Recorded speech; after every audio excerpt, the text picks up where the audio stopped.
Hello, good afternoon. Glad to be back. Doing these more regularly. Hopefully, people get some use out of them. I'm going through the paths in the Black Hand playing the Sabbat at the moment. I'm trying to do one video per path now, and maybe I'll go back to my YouTube channel, which is Moon RPGs. I'll actually put the link for that in here so that people can make use of it. Uh,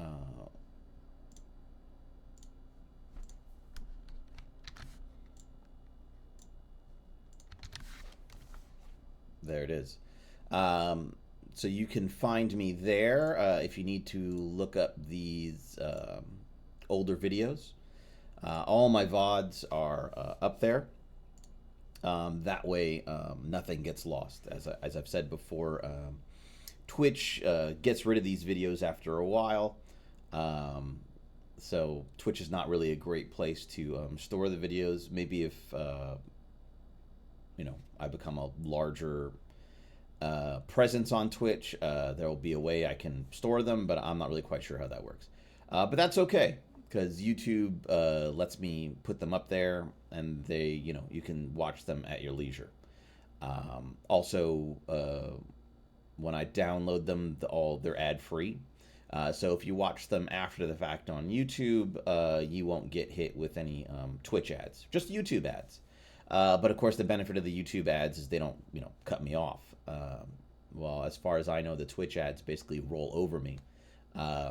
So you might actually miss portions of what I'm talking about. Um, I try. I have pretty limited ads on here. I basically put the setting at the minimum you could do. I don't know if I can turn ads off completely, but I'll take a look at that.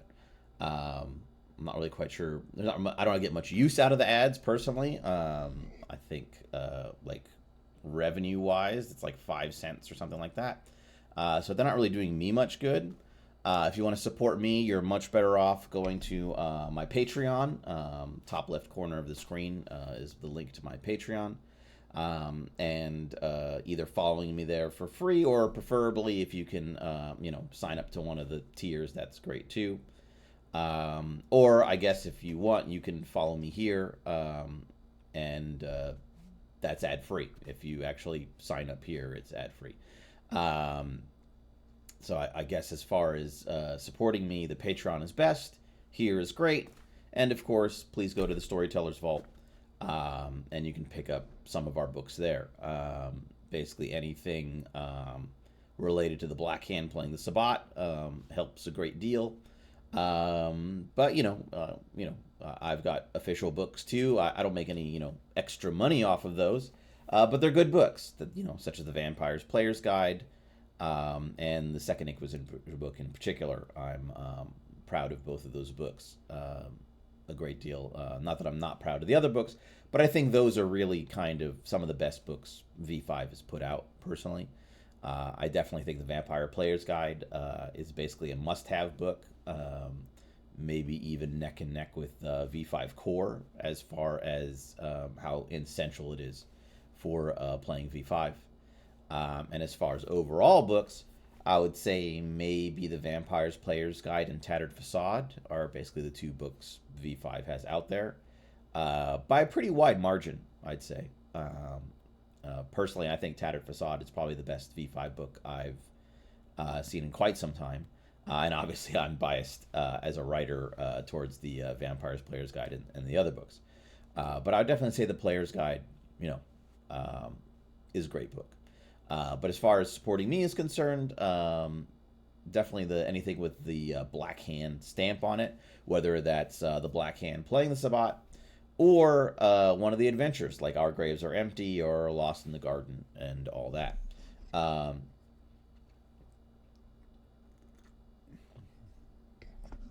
Now, um, here I have an incoming ad break in 2 minutes that I can snooze.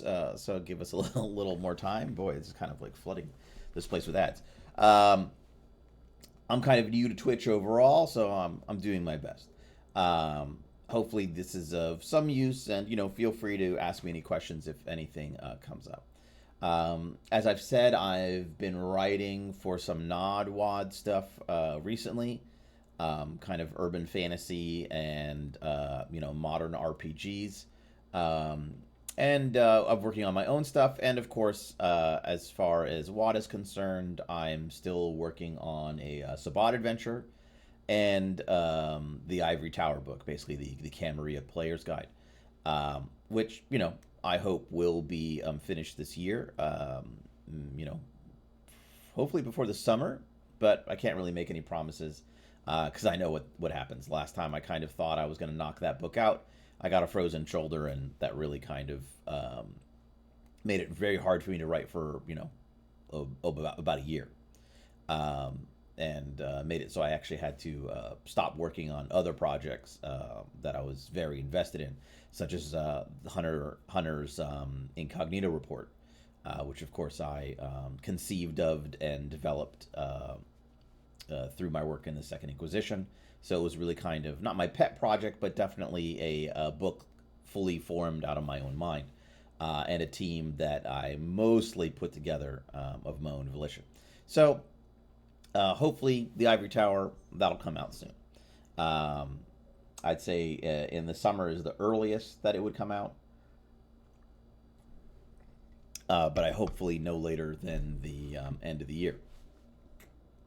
So getting into it, let us talk about the Black Hand playing the Sabbat, and specifically we are now on the Path of Lilith. I don't know if I can actually change the title of my stream at this point, so people know I'm talking about the Path of Lilith. I think I can. Let's see here.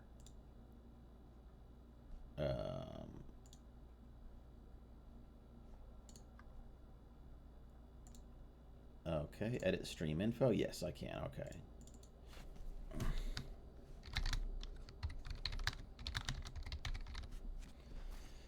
All right. That's great. I'm glad that's nice and easy. Boom. All right. So, the Path of Lilith, when we wrote the official V5 book, yes, praise Lilith. For sure. When we wrote the official V5 book, wow. When we wrote the official V5 book, the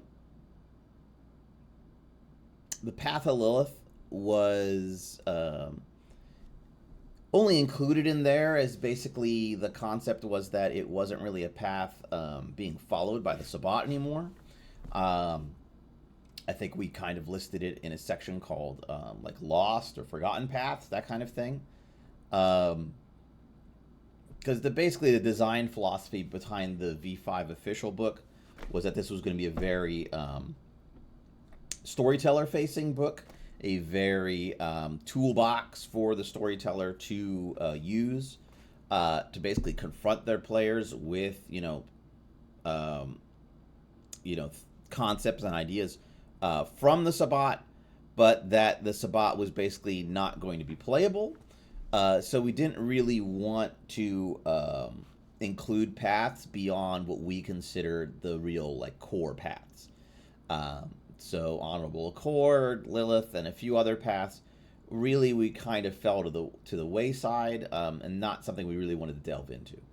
That is somewhat reimagined here in the Black Hand playing the Sabbat. Mostly because, A, there's a lot of really interesting roleplay opportunity with Bahari and Lilins in and outside the Sabbat. And in V5 in general, it is a lot easier to play Bahari and Lilith worshippers and those who are, interested in Lilith. uh, in any of the sects, technically. There's a lore sheet in the V5 core book about the Path of Lilith, called, I believe it's called Bahari, the lore sheet. And even though there's not a lot of detail about Lilith's Bahari and all that in the V5 core book, that lore sheet is pretty good. It's pretty informative. You get a lot in that lore sheet. The powers are a little weird and not that useful overall. I think there's one or two in there which are mechanically useful. But overall, it's very flavorful and interesting, and really kind of shows that you can play a vampire in V5 with a very inhuman mindset, without it being really strange or weird. It's basically part of the baseline game. I would say that V5's, humanity, touchstone, conviction, tenet system is the most malleable of any of Vampire's editions. Not to get into any kind of edition warring, I really don't care about that. I love Vampire the Requiem. I love 2nd edition Vampire, and obviously I like V5 a lot. But just on mechanical level, there has never been a system easier to basically make paths, make inhuman vampires, or vampires that kind of skirt the line of what it means to be, moral, humane, or human. And I think V5 really does a great job with that. You could really run a game completely divorced from what is considered baseline humanity in all the other editions, very easily, without it having to be a Sabbat game or even an Anarch game. It can be a Camarilla game. You just have to set the tenets of the Chronicle tenets to basically avoid anything from the vanilla hierarchy of sins, and the individual members of the group just have to pick convictions, which intensify that inhumanity in a sense.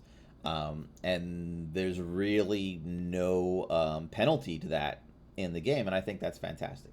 So you can tell all kinds of different stories. You can really delve into different aspects of the game without having to really wallow in the bite and cry paradigm that has really dominated Vampire since I'd say the 2nd edition of the game, and definitely with Once Revives. I think in the 1st edition of the game, that kind of gothic punk aspect was really predominant. Humanity was there, and definitely was kind of almost a, as I've said in the past, Vampire really comes out of the 90s. And one of the major influences on Vampire, I would say, is cyberpunk and especially Shadowrun, actually. So basically, they really must have been heavily inspired by cyberpunk and Shadowrun, maybe even more so Shadowrun.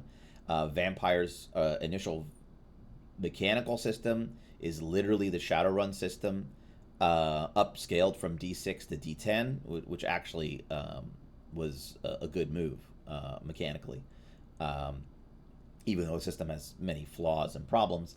But it's very much the Shadowrun system. And of course, Shadowrun is basically cyberpunk with, fantasy monsters and fantasy characters that you can play. So it's a pretty short jump to go from that to, well, why don't we just play the monsters here now? Like, why in the future? Why the cyber stuff? So as I was saying, that concept is really shown in Vampire 1st Edition, that the game is very punk-oriented, in that the characters are assumed to be fighting against the powers that be. They may be members of the Camarilla, as technically the Anarchs were in the initial versions. The Anarchs were kind of this like rump faction forced to be under the sway of the Camarilla. They really weren't a separate faction of their own. But you were fighting against the Elders. This kind of like War of Ages was the kind of central conceit. And this real kind of punk anti-authoritarian concept was basically the through line of the game. Holding on to your humanity, crying about your bad deeds, those things were important, but really they were important because they showed how your characters were basically different than the powers that be. The powers that be did not give a fuck about, their moral integrity for the most part. And those that did were really the exceptions and the outliers. Any older vampire that cared about their humanity was really very rare and were portrayed as such, as real outliers, as real exceptions. Obviously they had their own issues and problems that they had to navigate. And they weren't really there to bail out the characters in any way. So I would say that with V5, you kind of move away from that paradigm and playing these kind of non-human vampires is a lot easier in V5. And so Path of Lilith is kind of teased in V5 right in the core book as really your way to play these kind of like strange vampires who are more concerned with these kind of religious or esoteric concepts as opposed to just their, staying human and holding on to their humanity and their kind and mortal things. So I didn't really want to completely excise the Path of Lilith from the Sabbat when we wrote this basically Sabbat Player's Guide, the Black Hand playing the Sabbat. I wanted to maintain that this was a playable faction or concept within the Sabbat. And so basically the idea was that from the outside, which is basically the official Sabbat book, is basically an outside view of the Sabbat, not an inside view of the Sabbat. It does look like the Path of Lilith isn't a big part of the Sabbat. You're not going to run across like whole packs of Lilins, that kind of thing. It is still a small path within the Sabbat. It was obviously always had issues with the Path of Cain. And when the Path of Cain was really dominant within the Sabbat in the older editions, the Path of Lilith was, sometimes persecuted. It kind of changed throughout the meta plot of the Sabbat, not really officially, but the way it was portrayed, the Path of Lilith went anywhere from being seen as completely heretical to, accepted with a sneer within the Sabbat. It was never I would say a fully accepted path. And some writers would basically portray it as a completely heretical path that the Sabbat Inquisition would hunt you down. I think that was kind of in the earlier writing, and then as the Sabbat progressed, the Path of Lilith was kind of you were allowed to basically be a quiet Lilin within the Sabbat. So from the inside, we wanted to basically portray the Sabbat as Path of Lilith as a path that was basically just a remnant before the Gehenna War started, that basically it had died down, that there really wasn't much of it left when the Sabbat was kind of like ascendant pre-Gehenna War, when it really seemed like, as the Soviets used to say, that the world was going their way. And then, of course, the Second Inquisition and, Week of Nightmares, Fallout, and all of that stuff happens. There's the, what we call the Gehenna War, the basically culmination of the jihad made real, happens, and the Sabbat is fractured. So those Lilith elements and remnants, we say, are basically able to reconstitute themselves now that newer Sabbat members are no longer getting this kind of like strict instruction. There's no longer this like rigid hierarchy. There's really nobody there to enforce the concept that Lilith is, kind of frowned upon or heretical. So it's getting new followers. It's now a fast-growing path, is basically the way we have set it up. And now that there are Lilins in and out of the Sabbat, that also makes a very interesting role-play opportunity. Unlike the other paths, like you're not really going to find a Cathari vampire who's not in the Sabbat. You're not really going to find a Power in the Inner Voice vampire who's not in the Sabbat.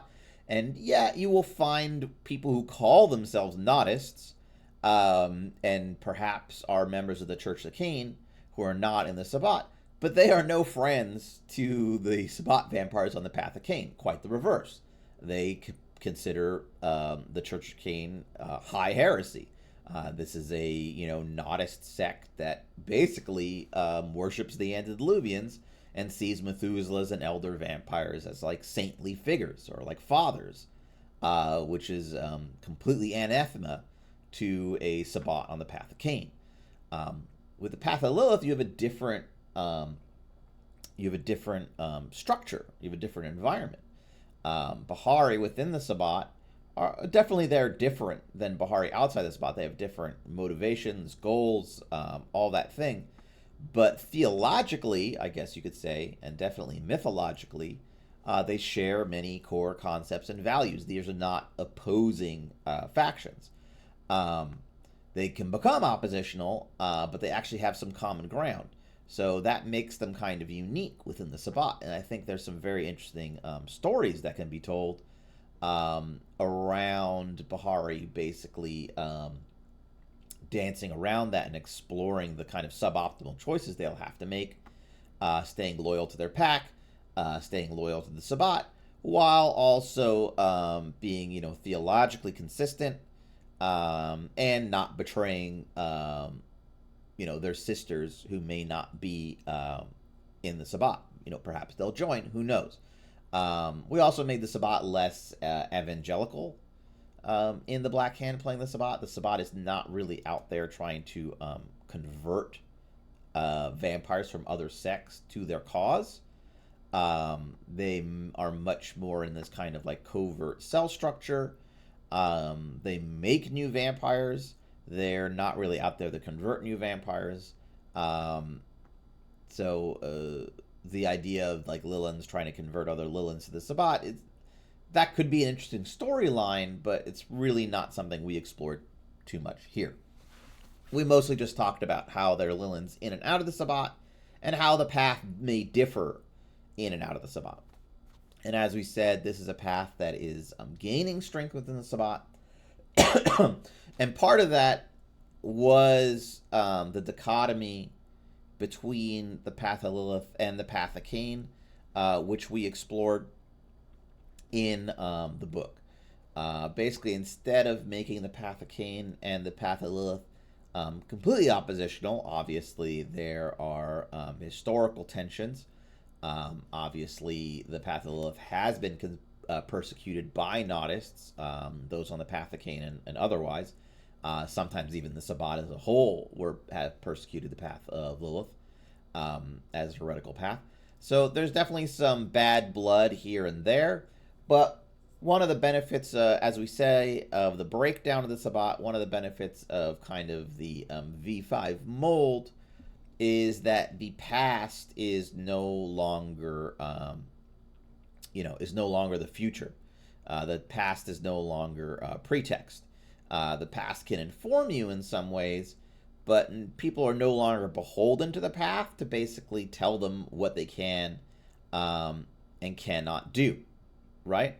So no longer are those on the Path of Cain wedded to the idea that they have to persecute Lilins or Bahari to prove what great Nodists they are. And no longer are those on the Path of Lilith wedded to, taking revenge on Nodists and that kind of thing. So there may not be full trust there between the Path of Lilith and the Path of Cain, but we would see that because both these paths basically have to get along now, because there's no longer any higher authority to say, that path's good, that path's bad. The Sabbat is fractured. The Sabbat on some level can kind of have more free choice in some ways about what paths they'll follow than they had in the past, potentially. I mean, that would be up to your table and your conception of the Sabbat within your game. But as written, it's assumed that any vampire in the Sabbat can basically choose any path they wish to follow as described in this book. There is no, forced conversion to one path or another.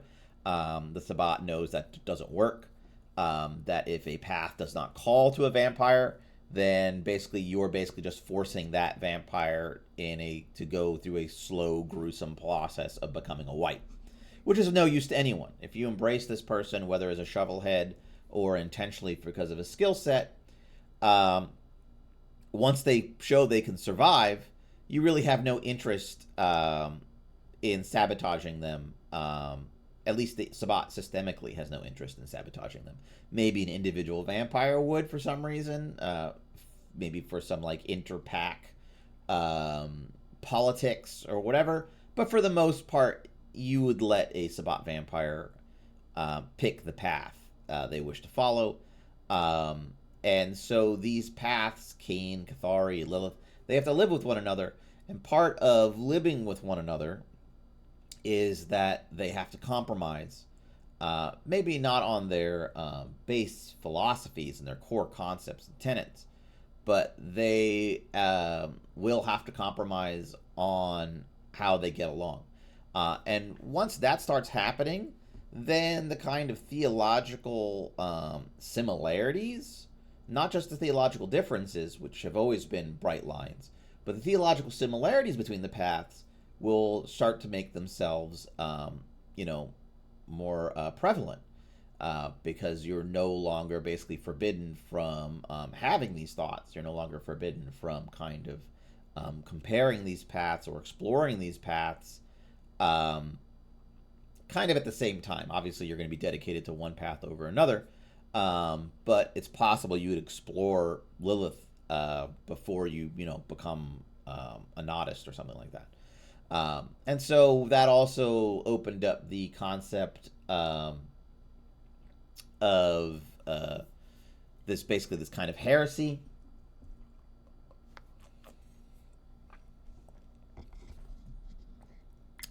Excuse me. Within the Black Hand, where basically the Bahari and Nodis, those on the Path of Lilith and Path of Cain, basically see Cain and Lilith as two sides of the same coin. This kind of like combined mother-father figure. Like what basically the idea is like, what if Cain and Lilith were the same like divine vampire progenitor?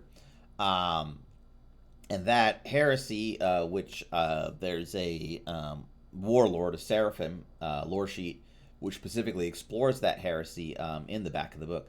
And that heresy, while not, common or, really a dominant idea within the Sabbat now, is, can't really be stamped out in any effective way, because there is no higher power to do so.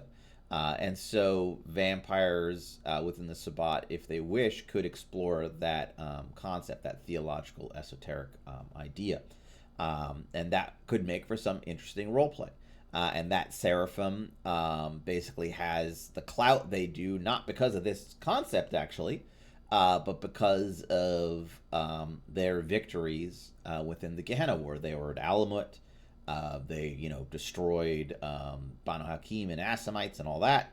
Like, they are known as like a powerful warrior and a soldier, a tactician and a strategist, and that they have a cult following now. And so their, ideas about Cain and Lilith and all that can spread more widely and are taken more seriously because of their concrete material victories, right? So one of the things we kind of really harp on in the Black Hand playing the Sabbat is that the old power structures have been shattered and degraded, and that just because you were a cardinal in the old order, just because you were an archbishop or whatever in the old order, that doesn't mean anything anymore.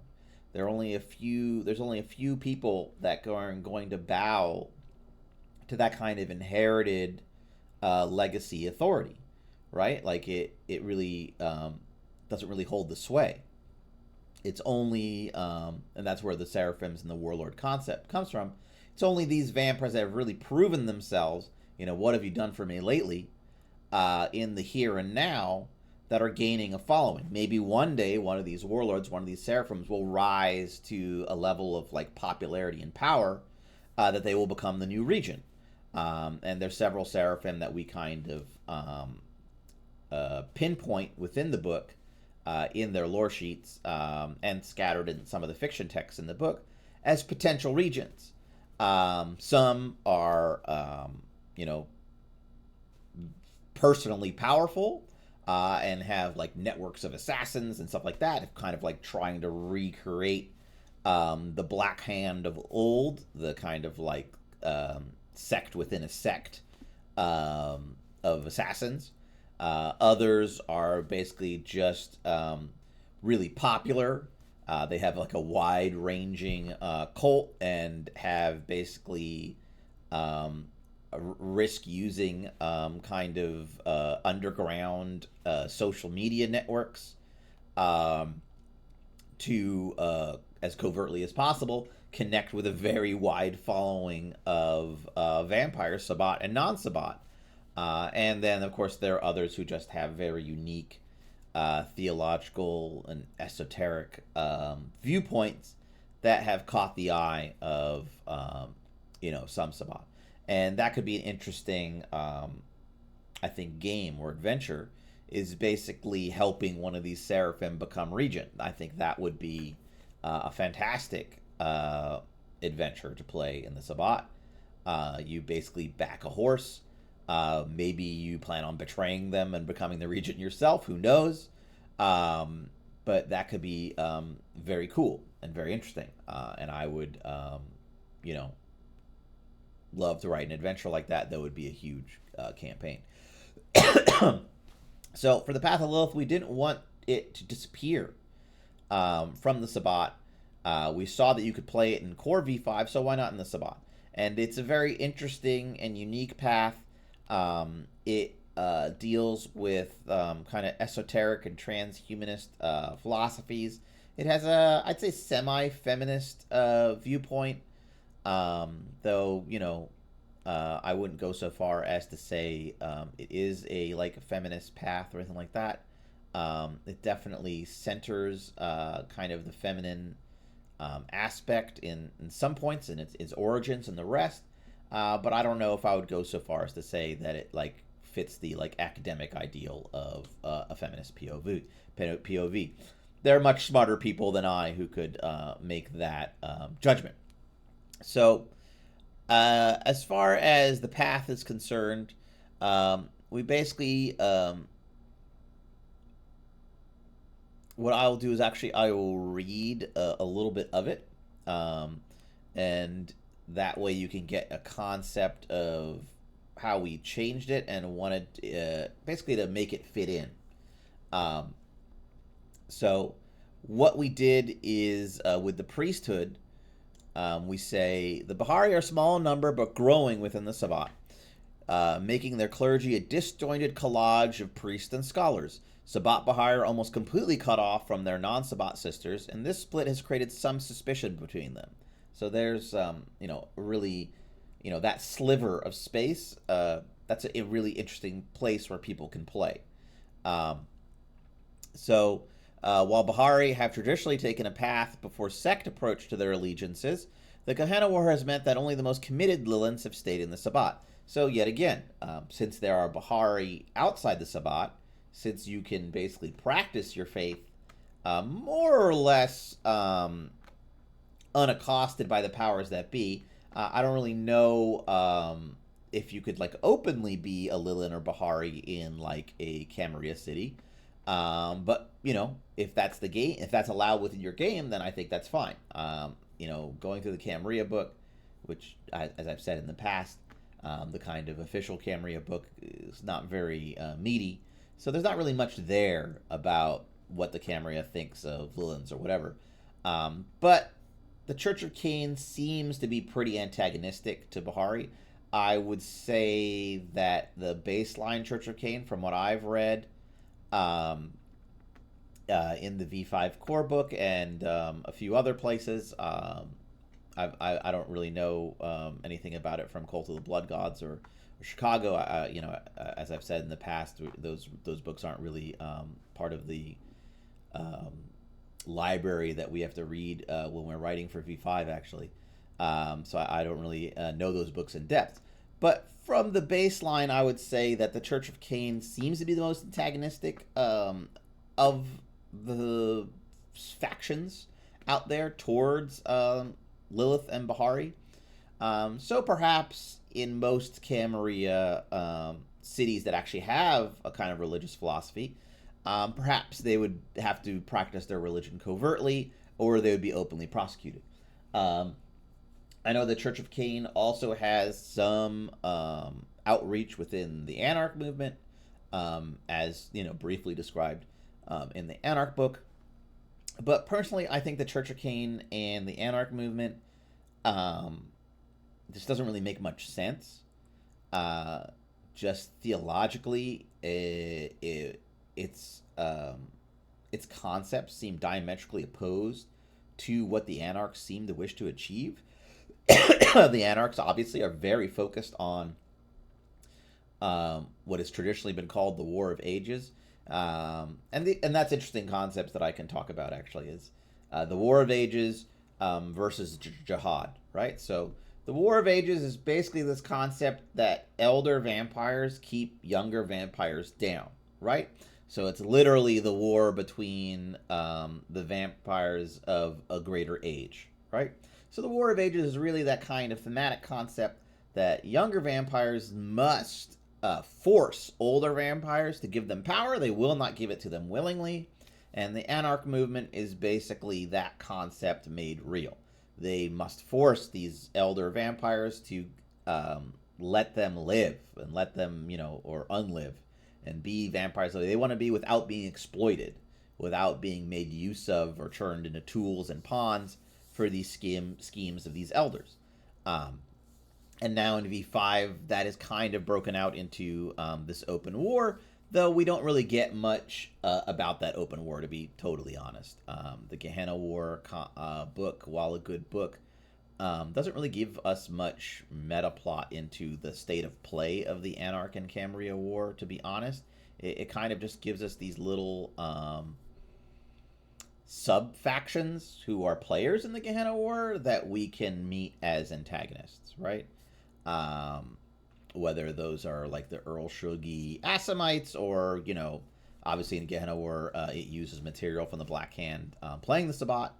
Specifically, it uses my Seraphim Moon, not named after me, believe it or not. And her faction, which is basically a salubri faction that basically literally hunts for Methuselah sleeping in the earth, and is kind of obsessed with eliminating Tremere and salubri elders. And they kind of use prophetic visions and greater powers of aspects to basically literally predict where these elders will be and to see into the earth where they need to excavate them, literally dig them out of the ground. So a pretty cool faction. But really it's these kind of sub-factions that are your the guys you beat up. It doesn't really talk too much about the overall state of play of the Anarch and Camarilla War, which, I understand. They don't really want to advance the meta plot in V5 for, various reasons. So the Church of Cain seems kind of antithetical to the concept of the War of Ages, which is the core theme of the Anarchs. It's freedom from the yoke of the elder vampires.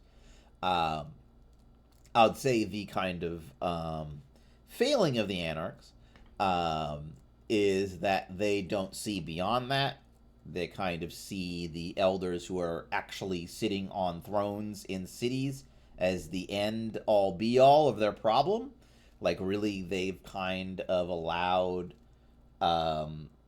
their thinking to stop at princes and justicars. Once we defeat the princes and justicars, then, we will be free. It's the princes and justicars of the vampires actually in control. Maybe they have some conception of the inner circle, but that's really, that's it. If they think about the antediluvians, perhaps they will wish that away as propaganda, that it's a way of disillusioning the anarchs and younger vampires. What's the point of fighting against these elder vampires? Because they've got the antediluvians on their side. They have literal gods, working for them. There's no point in fighting against them. You're going to lose anyway. You might as well find some compromise or just do what they say, because there's no winning. So I can understand that the anarchs could, see it that way. Perhaps. But still, the Church of Cain in the anarch movement, I guess it's there. There are people of all religions and all kinds of different, movements and political persuasions. It just seems that theologically it is antithetical to the anarch movement. And so I'm not quite sure what hoops you'd have to jump through to make the Church of Cain palatable to an anarch.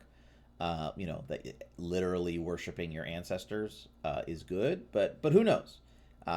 People make, in the real world, people make all kinds of compromises for their faith, despite their politics, and vice versa. They find a way to make it work, to compartmentalize, and vampires are no different. So you wouldn't necessarily have to square the circle or make those theological jumps. I think it would be interesting. But as with most people in the real world, they kind of separate their religion and faith from, their political needs. And they make compromises, and that's that. I think it's a little stranger for a vampire because you're really only accepting this faith once you become a vampire, so it's assumed you have a fully developed adult mind. But perhaps the trauma of becoming a vampire and having to accept this new form makes you susceptible to what the Church of Cain is selling, and perhaps it's soothing to you on an emotional and spiritual level, and you just don't think about the politics of it too much. You just get on with it. So that's all to say that the Path of Lilith and the Church of Cain are probably what I would call the most antithetical of the factions to each other. Continuing on, we were at the few Bahari leaders that have stayed within the Black Hand have dedicated themselves to spreading Lilith's teachings and preventing the absorption of their faith into Nodism. Bahari priests also do their best to warn Sabbat about the dangers of the so-called Church of Cain and their twisted devotion to the antediluvians. So here we kind of plant the seed about the Church of Cain being antithetical to Bahari faith. And we're kind of making reference here, well, not kind of, we're directly making reference here to the idea that the Path of Cain is adopting some of the theological and esoteric thought of the Path of Lilith, and vice versa.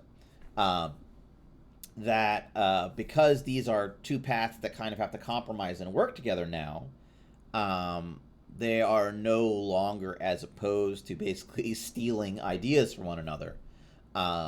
And for the Path of Lilith, which is a young, in a sense, not really a young path, but a growing path that starting from a small seed within Sabbat, basically, of what has remained, they could see that as a threat because they don't wish to be completely absorbed. They don't want to become like a rump path, basically just a flavor of the Path of Cain.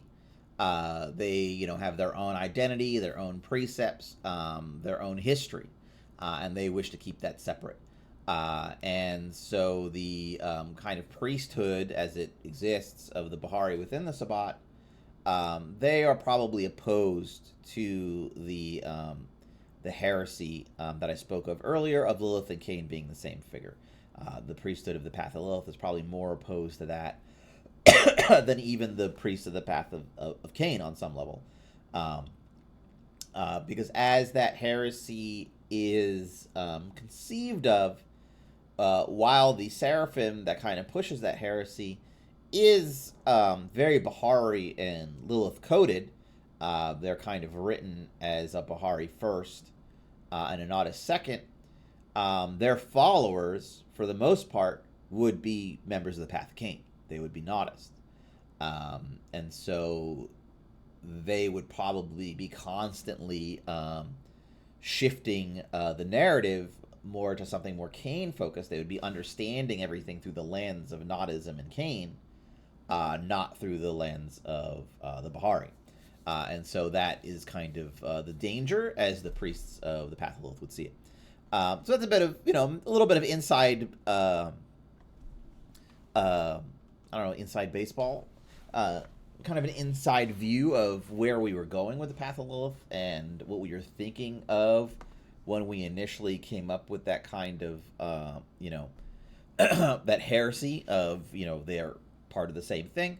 But the Path of Lilith in this book is a fully conceived path. It has all the structure and, of all the other paths.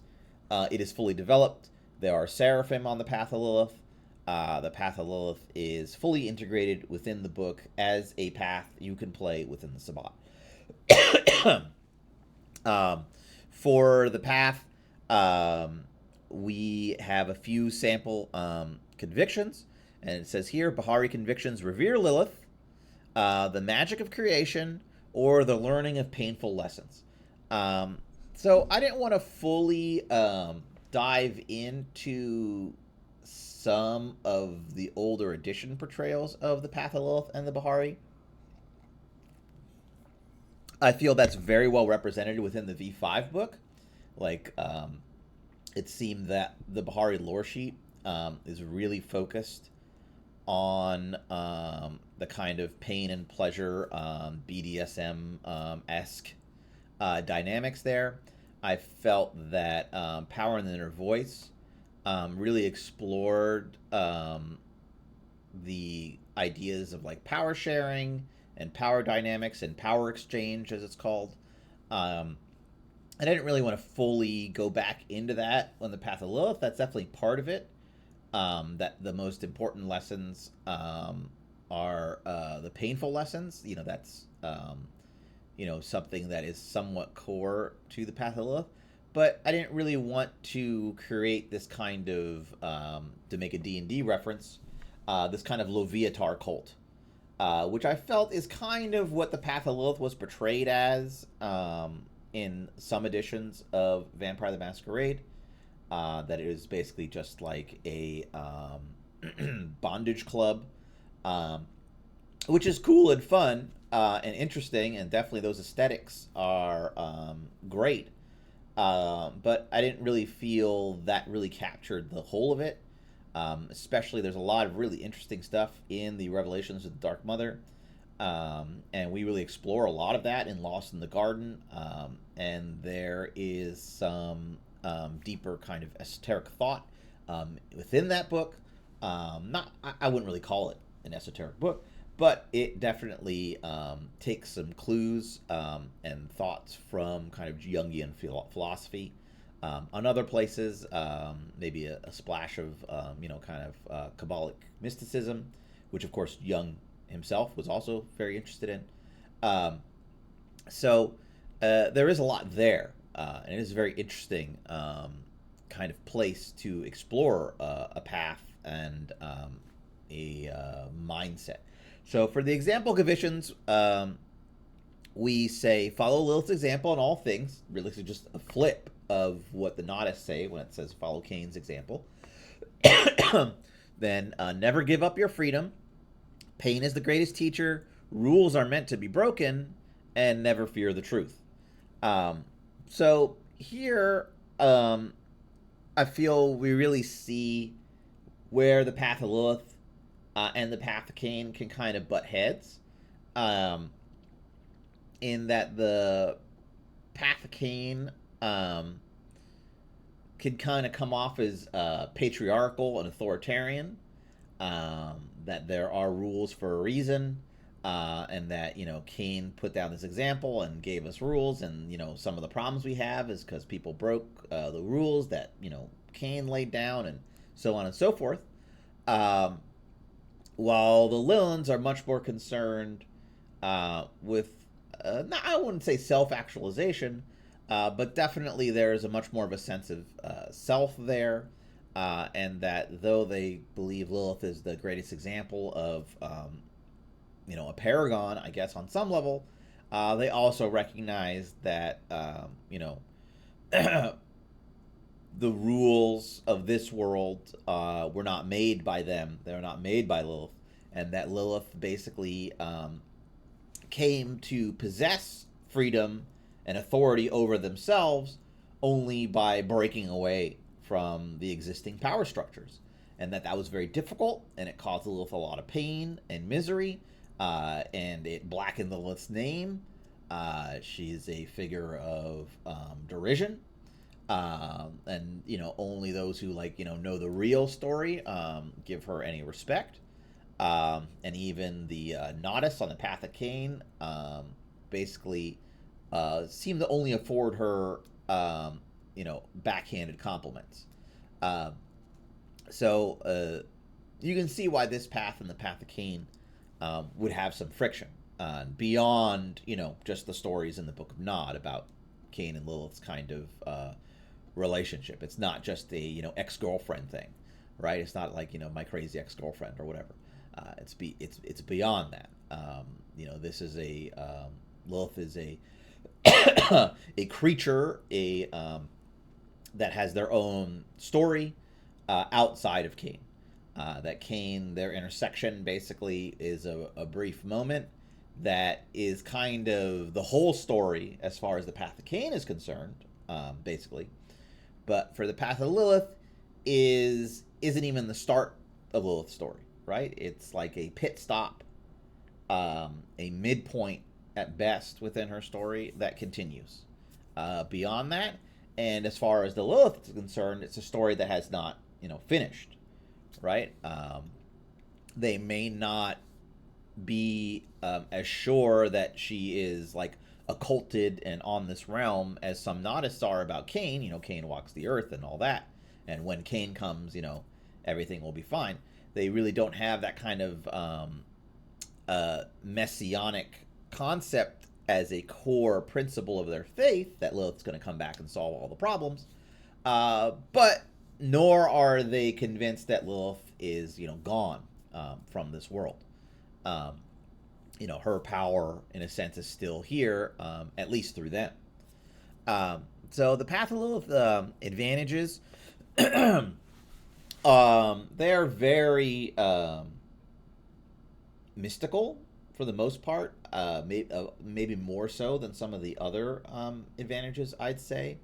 They are more about like breaking very specific rules. I'd say they're similar to the coils of the dragon in Vampire the Requiem, to make that kind of reference. But they're varied, they're interesting, and they're kind of like witchy, because obviously that's a flavor we wanted to keep.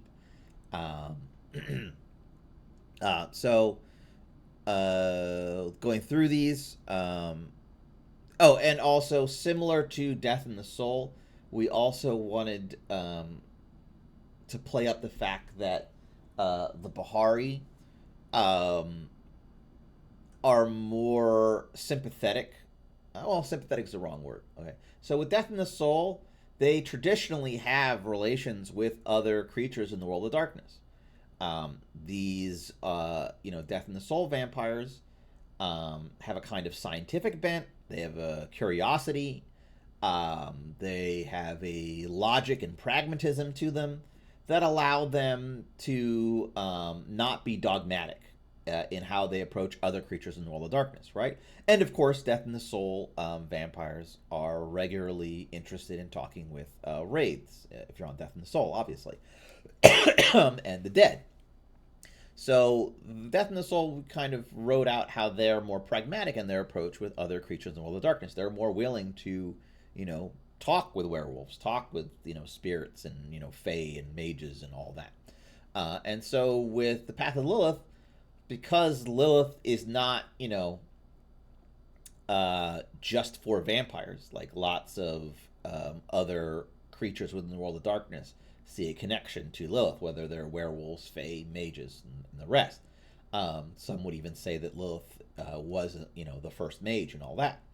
Um, so, because she, stole the seed, maybe not stole, but she reproduced or created her own like seed of creation and kind of created her own Garden of Eden, or at least that was the plan and all that. So, she really was aspiring to the power of godhood, of the power of creation, which obviously, talks about the feminine aspect and all that, of, the power of creation, obviously, the power of birth and all that.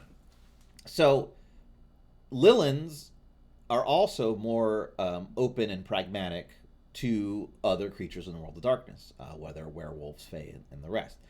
And traditionally, inside and outside the Sabbat, they would also have relationships with those creatures. And that's somewhat reflected here. So I'm just going to read through the advantages, and maybe I'll chat a little bit about Lost Paths before wrapping up. So, Path of Lilith advantages. Bahari see Lilith as not only the mother of vampires, but as the patron of witches and supernaturals that haunt the dark. The lupines, mages, and fey creatures all seek Lilith's wisdom, and Bahari feel kinship with this sisterhood of the night. So the first advantage is Lilith's favor. Bahari and others who honor Lilith grant your pack aid and safe passage through areas they control. This favor can be rescinded if your pack is caught teaching Nodism or aiding the Church of Cain. So really, this is, yet again, this is more of a role play thing, and more of a kind of way for players to say, okay, well, there's this pack of werewolves, or this like Fey Gate, or this like coven of witches or whatever, who are really dangerous, but we're cool with them. We're able to pass through their territory, or work with them. It doesn't grant them as like allies or anything like that. At best, I'd say you could maybe use them as like contacts or a sounding board. So really kind of a role play advantage. A lot of these lower level advantages are like that. They basically give you kind of a role play opportunity, or an excuse for the ST to be, to kind of incorporate these things into your game. Because that's really what a lot of these advantages are about, is basically, hey, I want this to be a focus of my character. I want this in the game. I want to explore these concepts. I want to explore, like, lupines and vampires and that relationship, and so on. So let's see. Moon-blooded, it's a level 2 advantage. Members of your pack can instantly sense when lupines or other shape changers are near. Packmates are also immune to any of the usual drawbacks when drinking lupine blood. So that's pretty specific. Yet again, we're still kind of in this Sisterhood of the Night area. But we also kind of hint upon the idea that Lilith personifies creation and change on some level. And that will get explored further, that kind of like the shape-shifting nature and being able to change yourself in these other advantages. Another level 2 advantage, cultists. Once per session, the pack can call upon mortals dedicated to Lilith's cult as allies or herd. It's 3 dots, so that's a good price break. Abusing this cult can draw the wrath of their other supernatural allies. So you still, if you kind of lean on that too much, especially as a herd, if you're like wiping people out or killing them, then there's some, comeuppance that might be a lot more than you expect. Their allies could be a werewolf pack, which would be, could be devastating. Or who knows where the trouble could come from, and of course that's part of the give and take. Then the first level 3 advantage is Mother of Monsters. All packmates can buy Protean as if it's a clan discipline. Also, if they have the proper path resonance, the path resonance here is Sanguine. Also, the proper path resonance and have the level 3 Protean power shape change, they can also opt to transform into a cat, an owl, or a snake, which are kind of the classic, creatures of the crossroad, from like Hecate, and the rest, the classical mythological, like witchy creatures. And of course they're small, which is why you require shape change to be able to do them. And that's just a little bit of a kicker. The Protean shape change powers mechanically are very constrained. We actually did a lot in this book to kind of reimagine them, and we've reimagined them more in some other books as well, to kind of expand those shape-changing powers and make them more in line mechanically and power balance-wise with the other powers. Like, as they are in the V5 book, basically having to buy 2 high-level powers, I think a level 3 and a level 4, to basically to be able to turn into, like, a rat or something, is a bit extreme. And then only having 2 forms to choose from, it's very constrained. So this is actually one of the powers I think is actually really great. Protean is a pretty, not as rare as it used to be. There are a lot more vampires with Protean in clan now in V5 than ever before. Really, I think, you basically had Gangrel and that was it. But now there are many clans with Protean in clan, Setites or Ministry, Zemacy, obviously, and so on. So Protean is a lot more common, but still pretty rare, and a great discipline, and has some great low-level powers. So of the you get this as a clan discipline advantages, I think this one's actually one of the best, especially since if you go all the way up to shape change, you're getting access to 3 great forms, basically for free, just because you have this advantage and you happen to have the sanguine, and so whenever you have the sanguine blood resonance, you'll have access to those shapes, which it's a pretty good little boost. And then lastly, Dance Before the Flames. Bahari packmates can turn up to 3 aggravated health damage caused by fire into aggravated willpower damage once per scene. Also, all packmates with the proper path resonance on the Path of Lilith automatically resist Terror Frenzy caused by fire.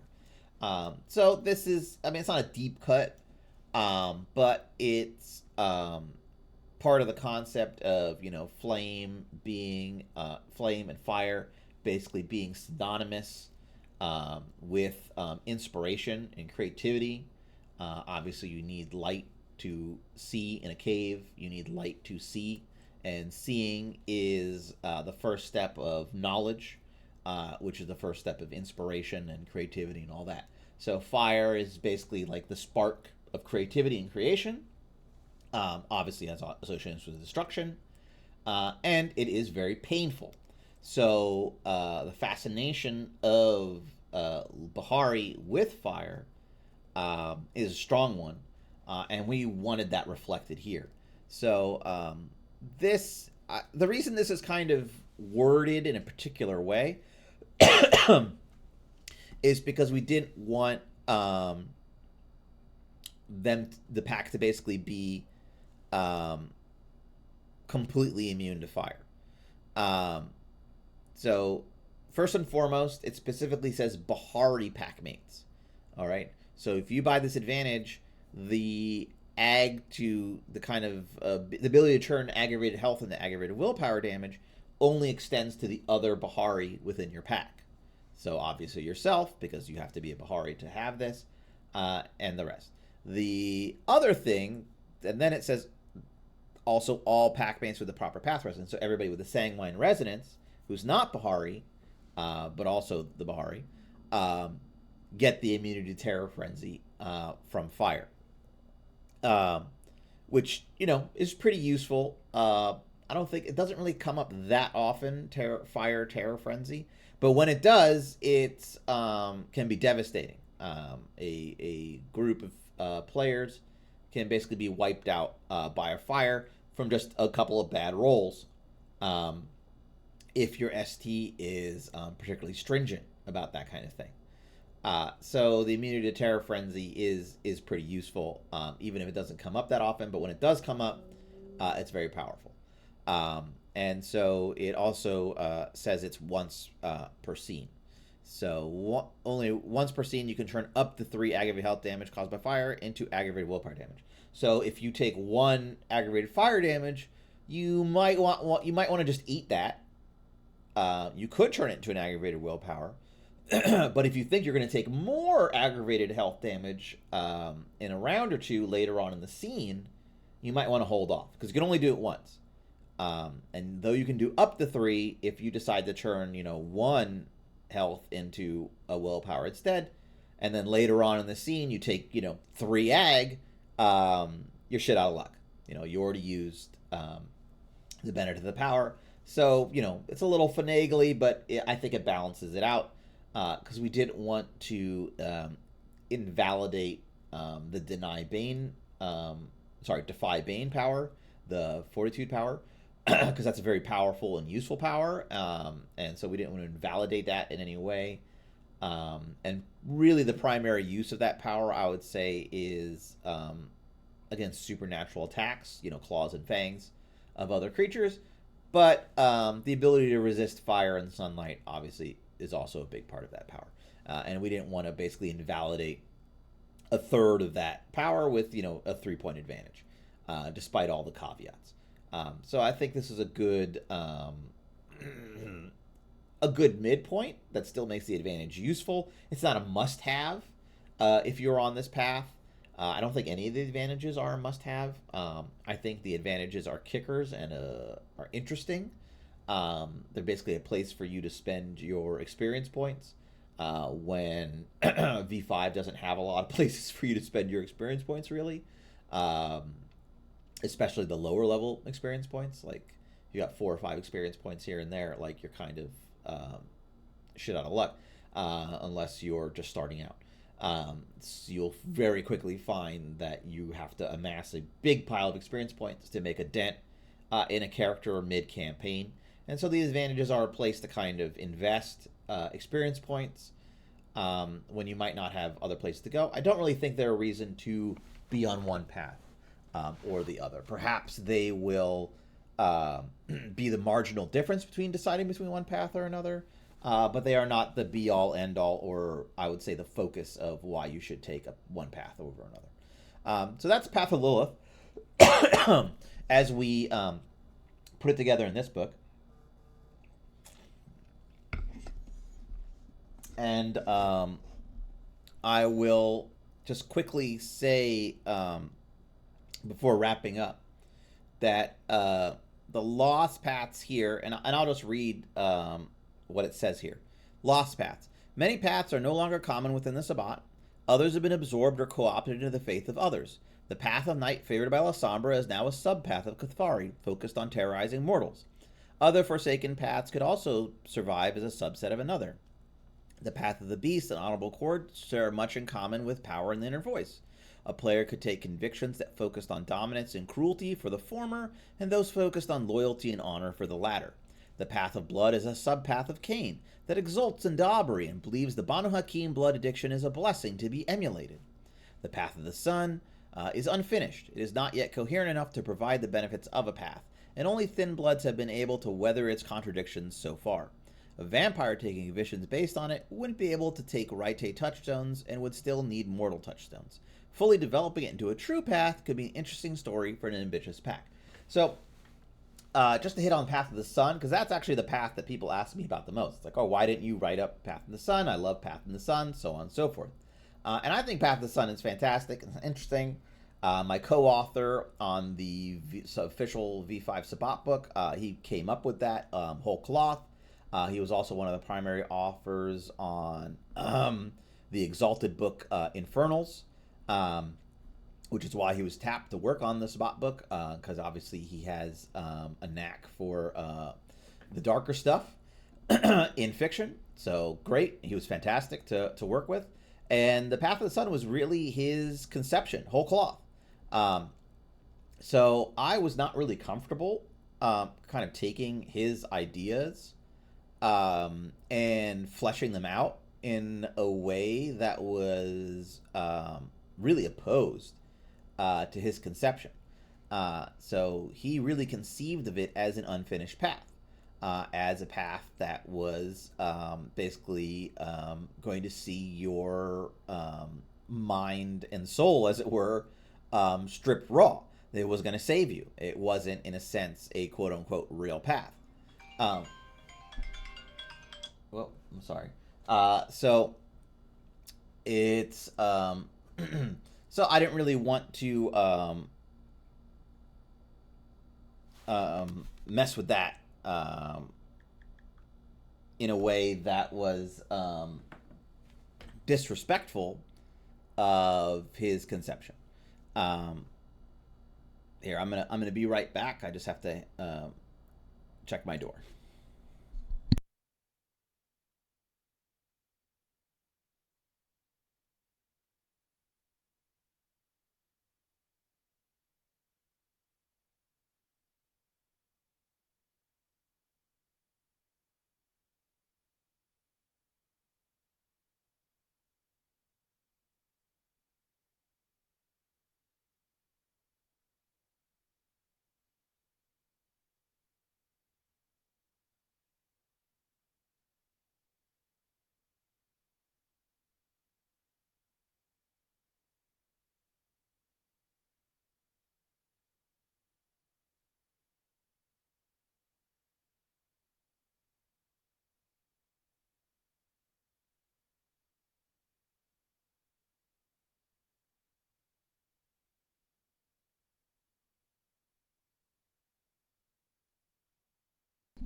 All right, I've returned. Um, so I didn't want to detail the path in the sun in a way that was, I don't want to say disrespectful, but certainly not in line with what the original author intended, which I knew their intent. And yes, you can argue about like death in the author and all that, and that's fine. And if you want to detail Path of the Sun, I think that's fantastic. Maybe in the future, um, I will take more of a crack at it, but I don't think I'll ever conceive of it as like a full path. I think that would be a step too far for the way it was conceived and the way it really kind of should play as this kind of grab bag of different thoughts, not really something coherent, and that really only thin bloods gravitated to it because their beast is so muted for the most part that they're able to kind of struggle with the internal contradictions of that path without it fully consuming them right away. While a full strength vampire, their beast would basically see that path as, no barrier to them taking full control. Basically, they would quickly descend into Wassail. As far as the other lost paths are concerned, this was basically a continuation of the consolidation of the paths from the official V5 Sabbat book. In that, as I said, we really only wanted to detail what we considered like the core paths, the like really, headline paths, Cain, Cathari, Death and the Soul, so on. And that way we could really explore those thematic elements of those individual paths without getting bogged down in the weeds. I think Path of Night is a very interesting path. I created a lore sheet called Angels of the Abyss, which really kind of simulates a lot of concepts of Path of Night that is available to, Sabbat vampires and Lasombra. And so I think if you took Path of Cathari and the right set of convictions and that lore sheet, you could really make a, Path of Night vampire that really kind of emulates what you'd be used to in an older edition. And the same with Path of Blood. I created a lore sheet. I forget the name of that lore sheet, actually, off the top of my head. I think it's called maybe like Redeemers of Enoch or something like that. I guess I could just look it up right here in lore sheets.